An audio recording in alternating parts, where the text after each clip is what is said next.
A talk on the mysteries of life and death, a lecture given by Samael Aun Weor. Let us begin our lecture, and I hope everybody will pay the maximum of attention. Tonight I am going to speak about the mysteries of life and death. This is the clear objective of this lecture. We are going to make a complete differentiation between the law of the eternal return of everything, the law of transmigration of souls, and the law of reincarnation, etc. The time has come to widely disclose all of this, so that the Gnostic students become well informed. It is obvious that the first thing that we need to know in life is where do we come from, where are we going, what is the reason for our existence, why do we exist, etc. Unquestionably, if we want to know something about the fate that awaits us and about life itself, it is indispensable, first of all, to know what we are. This is urgent, unpostponable, and undeferrable. The physical body in itself is not all that we are. Our organism is made up of organs, and each organ is made up of cells. In turn, each cell is composed of molecules, and each molecule of atoms. If we split any atom, we will liberate energy. Atoms are composed of quarks and revolve around the electrons, protons, neutrons, etc. All of this is known in nuclear physics. Sequentially, the physical body is essentially composed of different types and subtypes of energy. This is very intriguing. The very human thought is composed of energy. From the neopallium, from the brain radiates a specific type of waves that can be wisely detected. We already know that scientists can measure mental waves with very fine sophisticated instruments called an electroencephalogram, and these thoughts can be measured as microvolts. So essentially, our organism is summarized as different types and subtypes of energies. So matter is nothing more than crystallized energy. This is why Albert Einstein said, the relative mass of a body exceeds its net mass by an amount that equals its kinetic energy divided by c squared.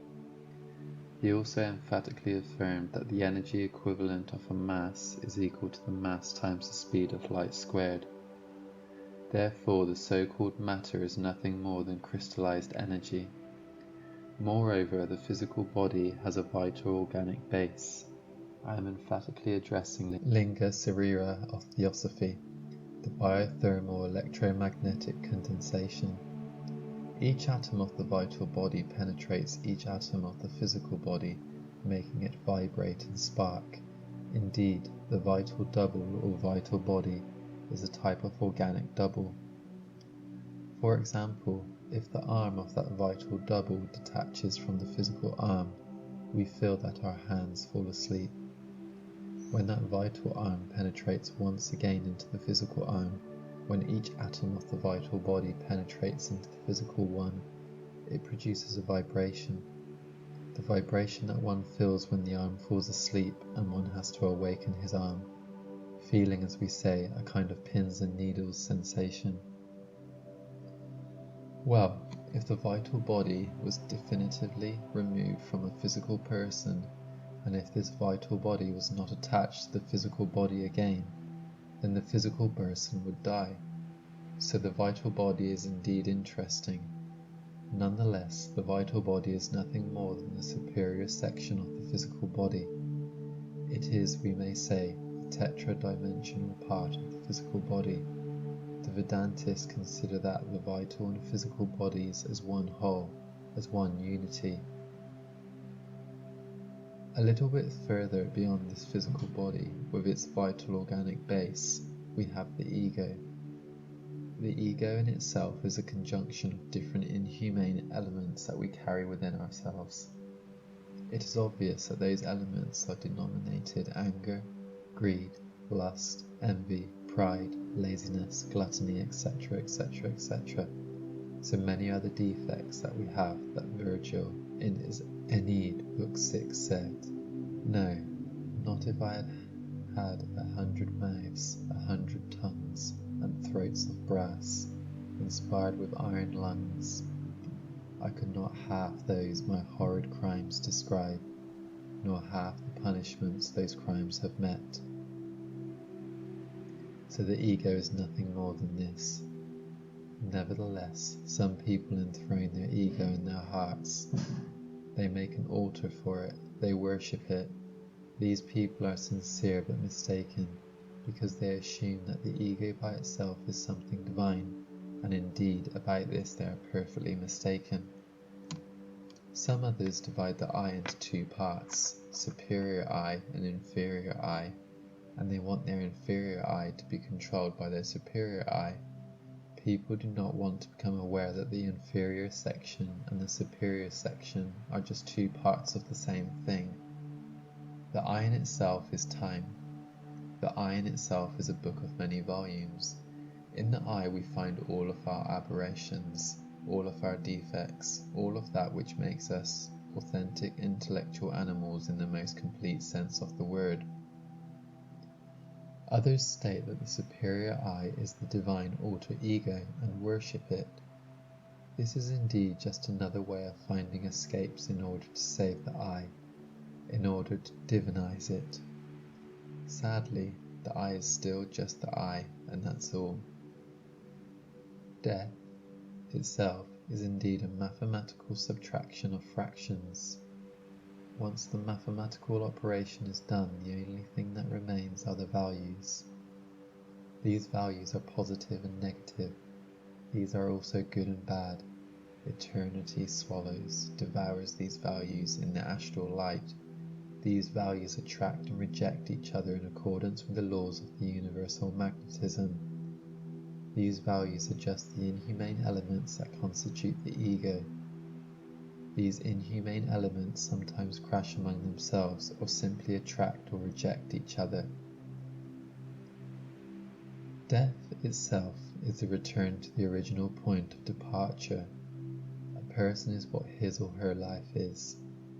If a person does not work on his own life, if he does not try to modify it, obviously he is wasting his time miserably, because a person is nothing more than what his life is.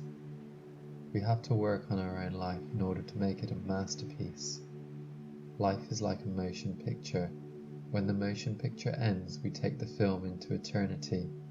Once in eternity, we relive the film of our life that has just ended. During the first days of this reliving, the defunct ones mostly sees the house where they died, and they even abide in it. If someone dies, for example, at the age of 80 years, that one will be able to see their grandchildren, to take a seat at the table, etc. In other words, their ego will be perfectly convinced that they are still physically alive, and there is nothing in the world that could persuade them to become aware of the contrary. Unfortunately, to the ego nothing changes. The ego sees life as it has always been. For example, seated at the table in the dining room, he will ask for his usual food. Obviously, his relatives will not see him, for the subconscious of his relatives will answer. That subconscious will put the necessary food on the table. It is obvious that this will not be physical food, because that would be impossible, but it will be mental forms very similar to the food that the deceased person used to consume. The disembodied can attend his wake, yet he would never think that the wake is related to him. He will think that the wake relates to another person, to somebody else that has died, but he would never believe that the wake relates to him. He feels so alive that he does not even remotely suspect that he is dead. If he goes out to the street, he will see the streets absolutely in the same way that he saw them when he was alive. Nothing can make him think that something has happened to him. If he goes to the church, he will see the priest performing the rituals of the Mass. He will be part of it and will later leave perfectly convinced that he is alive. Nothing can convince him that he is physically dead. Moreover, if somebody were to affirm to him that he is physically dead, he would skeptically smile, and with incredulity he would not accept that affirmation. In the astral world, the defunct one has to relive the entire existence that he has just physically finished. but he will relive it through time and in such a natural manner that the defunct one, identified with it, really enjoys each of the ages of his already ended life. For example, if he was 80 years old, he will be for a while enjoying his grandchildren, taking a seat at the dining table, lying down on the same bed, etc. Yet as time passes, he will adapt to the other circumstances of his existence. Soon he will feel that he is living the age of 79 years, or the age of 77, or his 60s, etc. And if he lived in a different house at the age of 60, he will live in that same house again, and will repeat the same words that he used to, and even his psychological aspect will assume the aspect that he had when he was 60 years old. If at the age of 50 he used to live in another city, he will see himself reliving his life in that other city, and in that other house, and so on and so forth. During that time of reliving, his psychological aspect and physiognomy will undergo a transformation in accordance with the age that he is reliving. For example, at the age of 20 years, he will have exactly the same physiognomy that he had when he was 20 years old. At the age of 10, he will see himself as a child, and at the moment when he ends the review of the events of his recent physical existence, then his life will have been reduced to additions and subtractions and mathematical operations. All of this is very useful for the consciousness. In this condition, the defunct one will have to present himself before the courts of objective justice or celestial justice. These courts are completely different from the subjective or terrestrial justice. In the courts of objective justice, only the law and mercy reign truthfully. It is obvious that beside justice there is always mercy. 3 possible paths are open before the defunct one. 1. Vacations in the superior worlds. This path is for those that really deserve it. 2. To return into a new womb in an immediate or gradual manner. 3. To descend into the infernal worlds to fulfill the second death that is mentioned in the Apocalypse of St. John and in the Gospel of Christ. Obviously, those who achieve ascending to the superior worlds experience a period of great happiness. Normally, the soul or consciousness is trapped within the eye of experiential psychology, within the ego, that, as we already stated, is formed by different inhumane elements. Yet, it so happens that those who ascend to the superior worlds temporarily abandon their ego. In these cases, the soul, the consciousness or essence, or whatever terminology we want to put to it, is liberated from that horrible dungeon, which is the ego, the I, in order to ascend to the famous dimension that is mentioned by the Hindustani. The Devachan is a region of ineffable happiness located in the world of the superior mind of the universe. In this region, the souls enjoy authentic happiness. There they find their relatives, those that had died before. They meet there, we might say, the souls of the relatives. Later, the consciousness, the essence or soul, or whatever terminology we want to put to it, also abandons the world of the mind in order to penetrate into the world of natural causes. The causal world is grandiose, marvellous. In the causal world resound all the harmonies of the universe. In this region one really feels the melodies of the infinite. It happens that each planet has multiple sounds, and all of them added together synthesize into a note. This is the keynote of the planet. The conjunction of the keynotes of each world sound marvellously in the immense chorus of the starry space, and this produces an ineffable joy in the consciousness of all of those beings that enjoy the happiness of the causal world. In the causal world we also find the lords of the law, they who punish and reward people and countries. Here we find the true humans, the causal humans. We find them working for humanity. In the world of natural causes, we find the principalities, the princes of the elements, the princes of fire, of air, of the waters, and earth. In the world of natural causes, life palpitates with intensity. The causal world is beautiful. In the world of natural causes, a profound blue, intense as the night, filled with stars and illuminated by the moon, shines constantly. I do not want to say with this that there are no other colours. There are others, but the basic fundamental colour is an intense blue, profound as a bright and starry night. Those who live in that region are happy in the most transcendental sense of the word.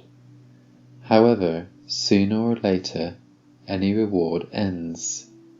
Any reward has a limit, and the moment comes, of course, when the soul that has been in the causal world has to return, to come back and descend, inevitably, in order to enter into the eye of experiential psychology. Later, these types of souls are connected to the fertilized ovum in order to form a new physical body.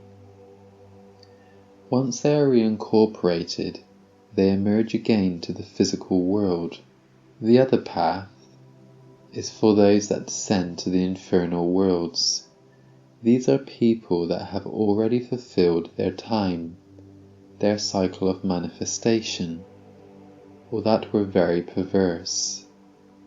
Undoubtedly, these people devolve within the entrails of the earth.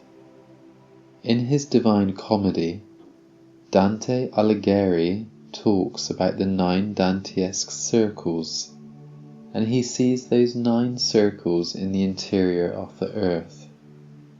Among the ancestors of Anuak, in the great Tenochtitlan, they speak clearly about the Mictlan, the infernal region, which they also locate within the interior of our terrestrial globe.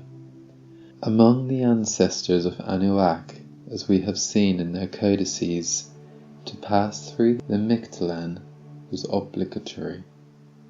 They simply considered it as a world of probation, where the souls are tested, and once they achieve passing through the 9 circles, they unquestionably will be able to enter into Eden, in other words, the terrestrial paradise. To the Mohammedan Sufis, the Inferno is not a place of punishment, but of instruction and purification for the consciousness. To Christianity, in all of the corners of the world, the Inferno is a place of eternal punishments without end. However, to the secret circle of Christianity, that is, the hidden part of the Christian religion, it is different. In the hidden part of any Christian movement, in its intimate or secret part, we find gnosis. Thus universal Gnosticism sees the Inferno not as a place of eternal punishments without end, but as a place of expiation, purification, and education for the consciousness. Obviously, there is pain in the infernal worlds, because within the interior of the earth life is terribly dense, especially in the 9th circle, where we find, we might say, the concrete core of a terribly hard matter. There the sufferings are unspeakable. Anyway, those who enter into the submerged evolution of the mineral kingdom sooner or later have to experience that which the Christic Gospels call the second death. When the universal Gnosticism has studied this matter about the Dantesque infernos, it has never conceived that punishment has no limit. We consider that God, being eternally just, could never collect from anyone something more than what they already owe, because any fault, even if it is really grave, has its price. Once that price is paid, we consider that it would be absurd to keep paying. Even here in our terrestrial justice, which is not perfect but a subjective justice, we can see that if someone goes to jail for a determined transgression, once the convict has paid the penalty, the convict is free. Thus, not even the terrestrial authorities would accept that a convict should remain in jail after he has paid his time. However, there have been cases of convicts that are very comfortable in prison, that when the day of liberty came, they did not want to get out. Then they had to be taken out by force. Thus, every fault, as grave as it might be, has its price. If the terrestrial judges know this, how much more would the divine justice know? Even the gravest faults have their price, but once the price is paid, we have the ticket to freedom. If things were not like this, then God would be a great tyrant, and we know very well that beside divine justice there is always mercy. We can never, in any way, qualify God as a tyrant.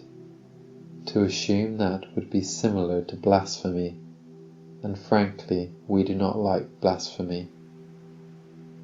So, in the Dantesque infernos, the second death is the limit of the punishment. Whether the infernos are called Tartarus in Greece, or Averno in Rome, Avicii in India, or Mictlan in the ancient Tenochtitlan, it does not really matter. Every country, every religion, every era or culture has known about the existence of the infernos, and they have always entitled it with a name. For the ancient inhabitants of the great Hesperides, the infernos are the dwelling of Pluto, as we can verify when reading the divine Aeneid of Virgil, the poet of Mantua. So, the infernos are the cavernous regions in which the Trojan Aeneas found Dido, the queen who, so enamoured of Aeneas, killed herself for love, after she had sworn fidelity to the ashes of Cisseus. The second death is really painful. The ego feels that he becomes sundered into many pieces, that his fingers fall off, that its arms are lost. He suffers a tremendous syncope. Then, moments later, the essence, the soul that was trapped inside of the ego, takes the form of an infantile figure. Then it becomes a gnome or pygmy, in order to enter into the evolution of the mineral elementals. There are different classes of elementals in nature. As an authority in this field we have Franz Hartmann, who wrote a very interesting book entitled precisely The Elementals. We have also the great doctor Philippus Aureolus Theophrastus Bombastus von Hohenheim Aurelius Paracelsus. Essentially, the elementals are the consciousness of the elements. We know very well that the elements, fire, air, water, earth, are not only something merely physical, as many learned ignoramuses suppose, but the vehicles of simple, pristine consciousness, primogenial, we might say, in the most transcendental sense of the word. Thus, The elementals are the cognizant principles of the elements and nothing else. Now let us continue with our explanation. Obviously, those who have passed through the second death will have to emerge back to the surface of the world in order to reinitiate new evolving processes that evidently will have to begin from the mineral, the stone, and that will proceed into the vegetable, and that will continue into the animal until finally gaining access into the human life. Then, the human or humanoid state that was formerly lost will be then reconquered. It is really intriguing to see these gnomes or pygmies inside the rocks. They look like small dwarfs with their big books and long white beards. Obviously, this which we are stating to declare this in the 20th century sounds very strange, because people have become so complicated. Their mind is so deviated from the simple truths of nature that it is difficult for them to readily accept these things. Rather, this is a type of knowledge that is to be accepted by those who do not have a complicated intellect, that is, by simple, natural people. Regardless, I want to tell you that the mineral elementals transitioning into the plant evolution become very interesting. Each plant is the physical body of a vegetal elemental. The elementals of plants have cognizance. They are very intelligent, and there are great esotericists that know how to manipulate or maneuver them by will. They are indeed beautiful. Those who know them can by means of their assistance control the elements of nature. Further on after the plant elementals, we have the elementals of the animal kingdom. Undoubtedly, only the advanced plant elementals have the right to enter into animal organisms. The evolution in the animal kingdom always begins in simply organisms. Yet according as the evolving process proceeds, animal life also becomes more complicated to the point that the animal elemental can manage more complex organic bodies. Later, they can reconquer the human organic state that they lost in the past.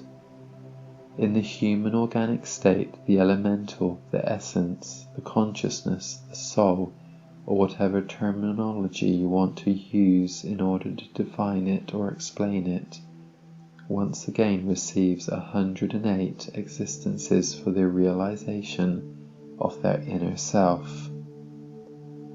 If the inner self-realization of the being is not achieved during the 108 existences, then the wheel of life continues rotating, and the essence has to descend again into the entrails of the mineral kingdom, with the purpose of eliminating the undesirable elements that in one form or another were adhered to the psyche. Thus the same devolving process is repeated. In conclusion, the wheel revolves 3,000 times. If within the 3,000 cycles, each one having 108 human existences at their peak, the essence does not attain realization, every door is then closed, and the essence, transformed into an innocent elemental, submerges itself back into the bosom of the great reality, in other words, into the great alaya of the universe, into the universal spirit of life, or Parabrahman, which is how the great reality is denominated by the Hindustani. So this is how life is experienced by those that descend into the entrails of the earth after death. Thus we can see that after death some souls ascend to the superior worlds to experience some vacations, while others descend into the entrails of the earth, and there are still others that return in a gradual or immediate manner into a new womb. In other words, they reincorporate, they reappear, they come back in order to repeat their existence here in this physical world.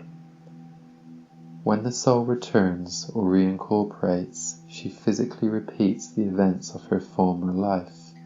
We already saw that death itself is returned to the original point of departure, and we already explained that after death in the eternity in the astral light, we have to relive the physical life that we just finished. Now I will tell you that when our soul returns, we will have to physically repeat once again in a new body, in a new physical life, the entirety of our former physical existence. Question by disciple. Venerable Master, you have spoken about the devolution of the souls or essences through the interior of the earth, and thereafter their evolution on its surface through the mineral kingdom, vegetable kingdom, and animal kingdoms.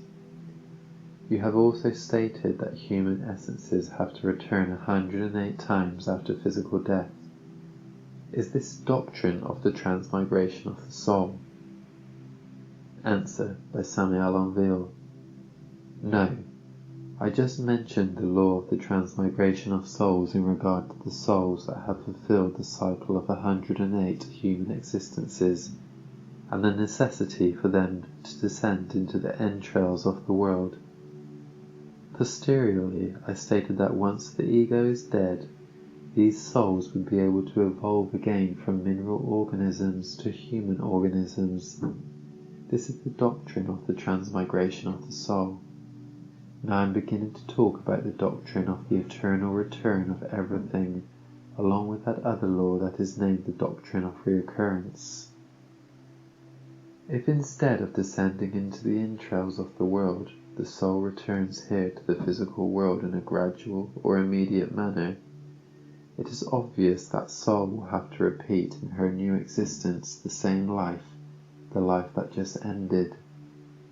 You might say that situation is very boring, yet we are all here repeating what we did in our former existence, in our past return. There is no doubt that this is indeed tremendously boring, yet we are the only ones to blame, because as I have said, a person is what his life is. Thus, if we do not modify our life, we will have to repeat it incessantly. We die, and once again we get another physical body. What for? In order to repeat the same life. Then we die again. Thereafter, we return again into a new body, in order to repeat again the same.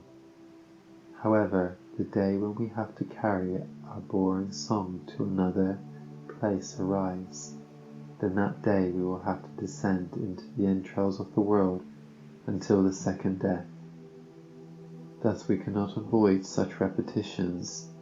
These repetitions are known as the law of reoccurrence. Everything happens as it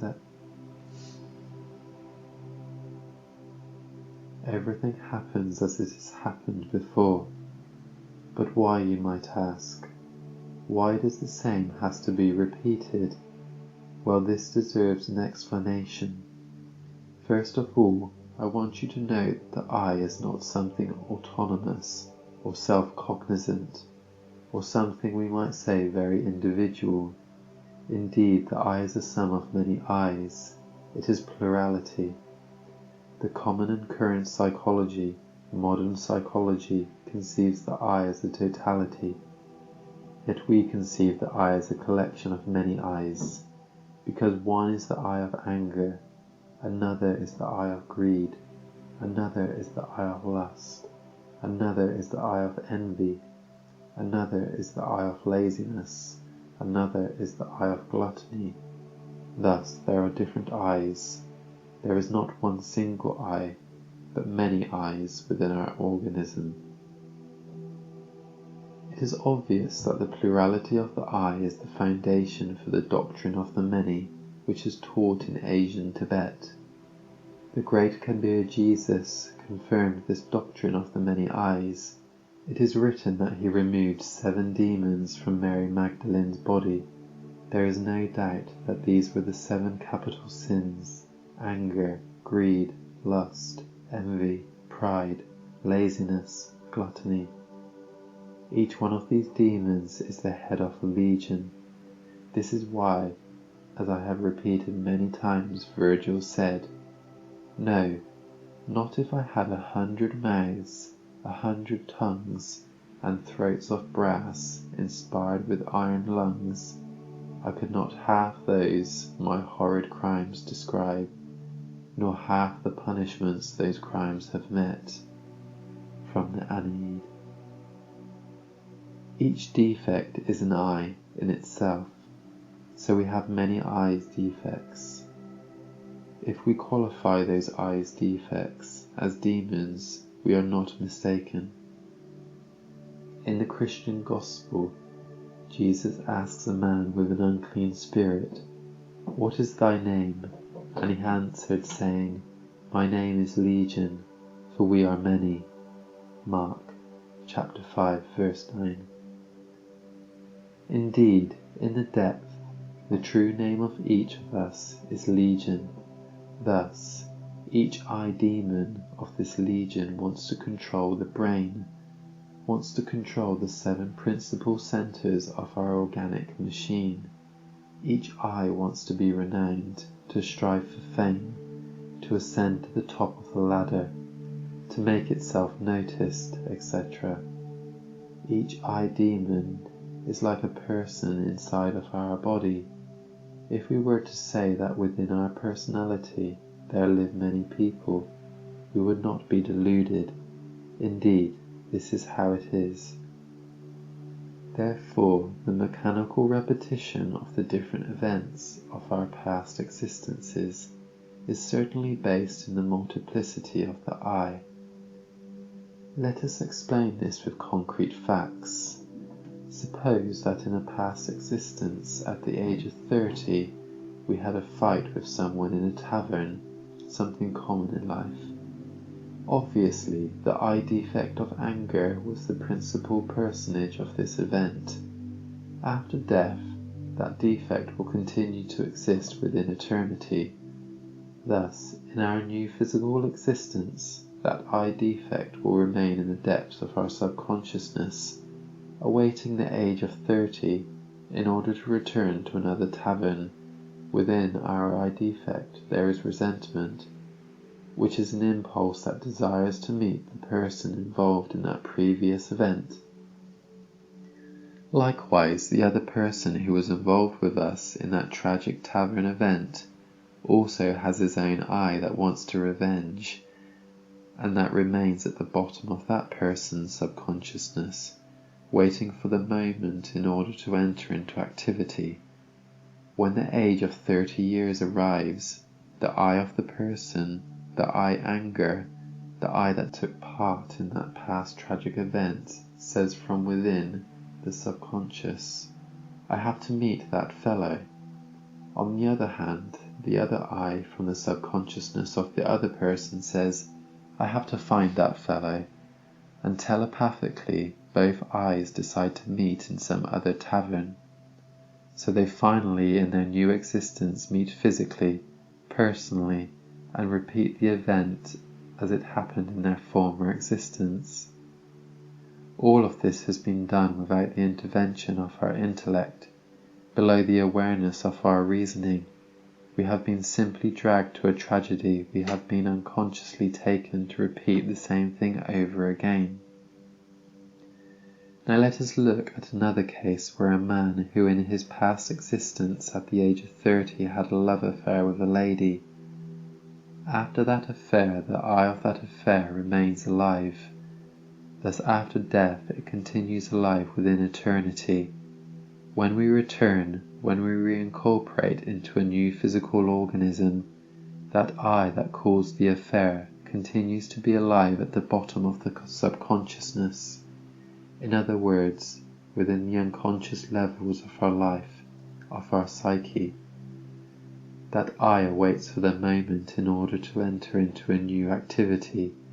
Thus, when the age of 30 arrives, when the age of that past affair comes again, then the I enters again into activity and says, "Well, now this is my time. Now I am going to find the lady of my dreams." Likewise, the I within the lady of his dreams says the same thing. "This is the moment I will find that gentleman." Thus, below the awareness of their reasonings, their two eyes telepathically arrange the meeting. So without the intervention of our intelligence and the mystery of our intellectual awareness, each will drag the physical personality and the affair is once again repeated. This is indeed how things happen to us, and even if this sounds incredible, indeed we do not do anything. Everything happens to us as when it rains or when it thunders.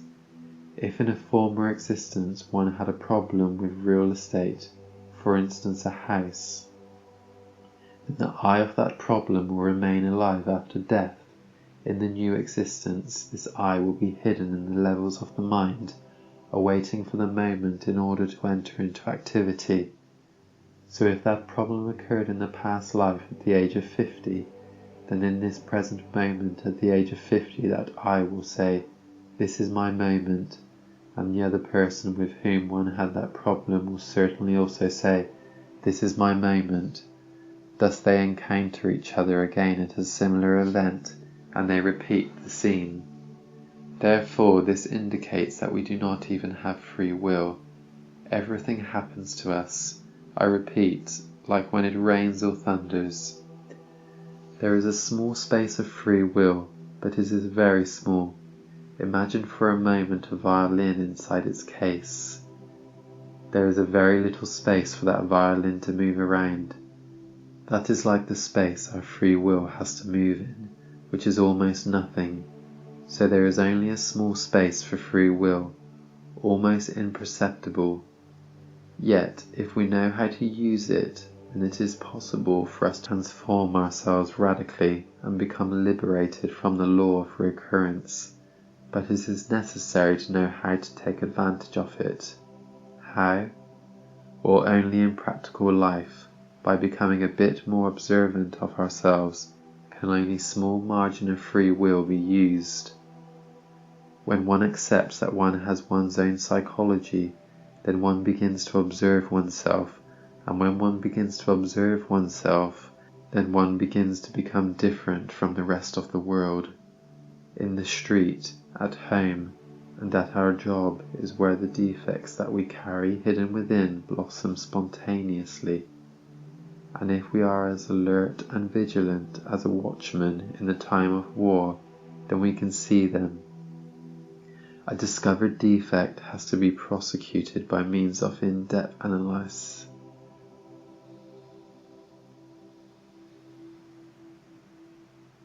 Analysis, reflection, and intimate meditation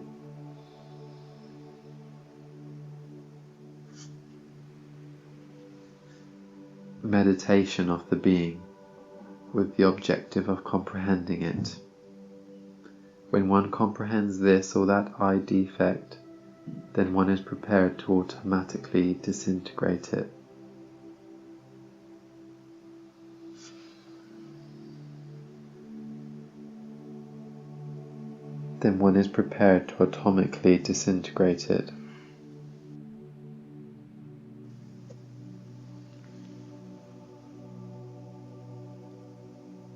Is it possible to disintegrate a defect? Yes, it is possible, but we need a power that is superior to the mind, because the mind by itself cannot fundamentally alter any psychological defect. The mind can classify it with different names and pass it from one level of understanding to another, or hide it from itself or from other people. It can justify it or condemn it, etc. But it can never radically alter it. We need a power that is superior to the mind, a power that can disintegrate any I defect. That power is latent at the foundation of our psyche. It is necessary to know that power in order to learn how to utilize it. In Asia, in India, that power is called Devi Kundalini, the igneous serpent of our magical powers. In the great Tenochtitlan, it was called Tonantzin. In the Middle Ages, alchemists gave it the name Stella Maris, the Virgin of the Sea. Amongst the Hebrews, it was called Adonai. Amongst the Cretans, it was known by the name of Cybele. Amongst the Egyptians, it was Isis, the one whose veil no mortal has lifted. Amongst the Christians, it is Mary, or Maya, that is to say, God, the Mother. We have thought of God as the Father for a long time, but it is also worthwhile to think of God as the Mother, as love, as mercy. God the Mother lives at the foundation of our psyche, that is to say, she is in the being.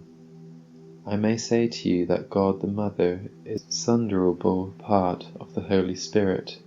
She is our own being, but derived. Notwithstanding, distinguish between the being and the I.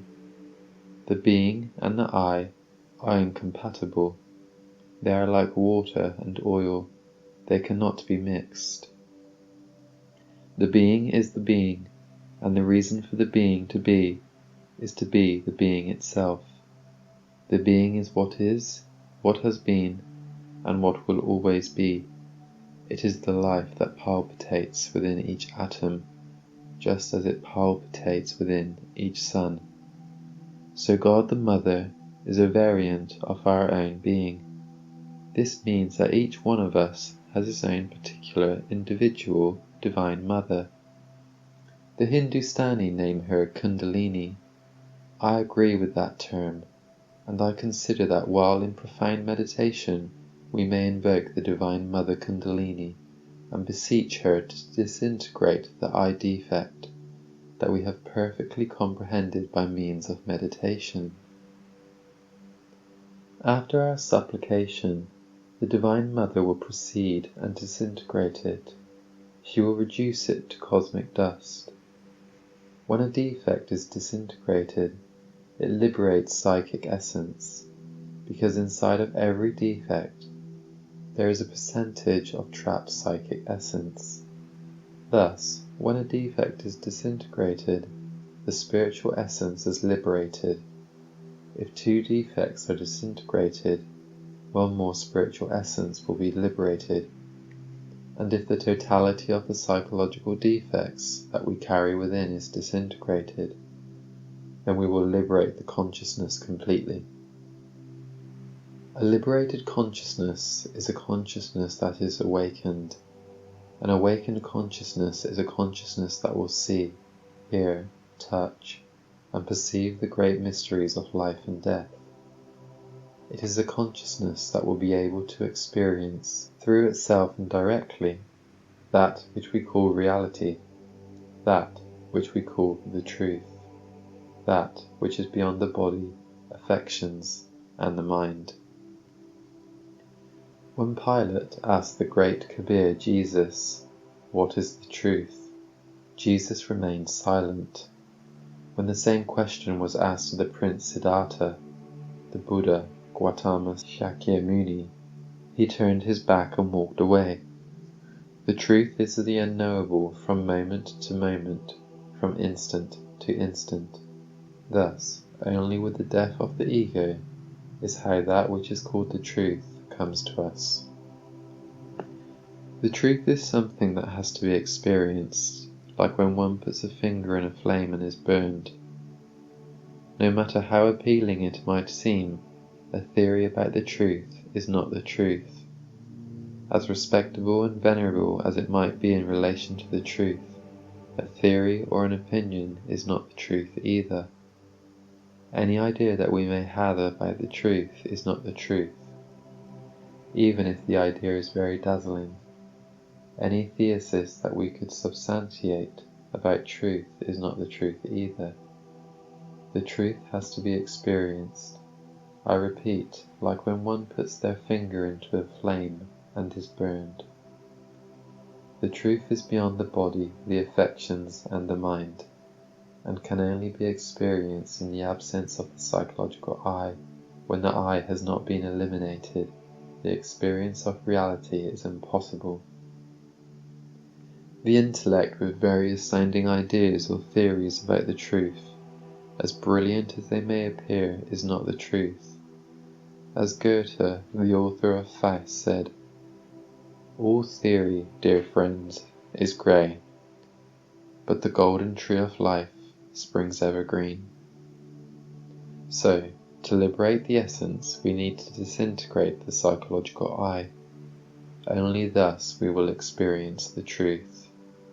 In John chapter 8, verse 32, Jesus the Christ said, "And ye shall know the truth, and the truth shall make you free." We need to experience it directly. Indeed, when somebody achieves the destruction of the ego, she becomes liberated from the law of reoccurrence and makes her life a masterpiece. She becomes a genius, an enlightened one, in the most complete sense of the word. When somebody liberates his consciousness, obviously he knows the truth, but the consciousness has to be liberated. Yet, if the psychological ego is not eliminated, the liberation of the consciousness is impossible. Those who worship the I are egocentric and instinctual by nature. The mythomaniacs worship the I because they are mythomaniacs. The megalomaniacs also worship the I because they are megalomaniacs. The I is worshipped by those who are paranoid because they are paranoid. Life on the surface of the earth would be different if we all eliminated the ego, the I, because then the awakened consciousness of every one of us would radiate love, and there would be peace on the face of the earth. Peace itself is not a matter of propaganda, nor something related to peace agreements, nor armies, nor the UN, nor something of the sort. Peace itself is a substance that emanates from the being, that emanates from within the entrails of the Absolute. Thus peace cannot exist over the face of the world, neither true tranquility in all of the corners of the earth, as long as the psychological factors that produce wars are still alive within us. It is clear that as long as the factors that produce discord continues to exist within our interior, there will always be discord in the world. Social masses are the extension of the individual. Thus, what a person is, society is. So the government is what society is, and as a consequence, the world. If an individual transforms himself, if a person eliminates the elements of hatred, egotism, violence, discord, etc., in other words, if someone achieves the elimination of their ego, so that their consciousness became liberated, then what will appear in him is what is called love. If every person that lives on the surface of earth would eliminate their ego, then the social masses would be masses of love. There would be no wars or hatred. Therefore, true peace cannot exist in the world while our ego continues to exist. Some affirm that from the year 2001 or 2007 on there will come an era of fraternity, love and peace. But thinking out loud, I ask myself, and I even ask you, from where do you think such an era of fraternity, love and peace among men of goodwill will come? Do you believe perhaps that the psychological ego with its hatreds, rancor, envies, ambitions, lusts, etc. can create the era of love and happiness? Do you really think that this could occur? Obviously not. Therefore, it is necessary to die within ourselves in order for peace to truly reign in the world. Yes, that which we have of inhuman has to be destroyed, namely the hatred, the envy, the horrible jealousy, the anger that makes us so abominable, the fornication that makes us so bestial, etc. Comprehend that while those psychological factors continue to exist within our psyche, the world cannot be different. Instead, it will become worse, because over time the ego will become more powerful, more strong. Thus, as violence increasingly manifests in the ego, the world will become more tenebrous. Thus, at the rate we are going, if we do not work psychologically on ourselves, the day will arrive when we will no longer be able to exist, because we will violently destroy each another.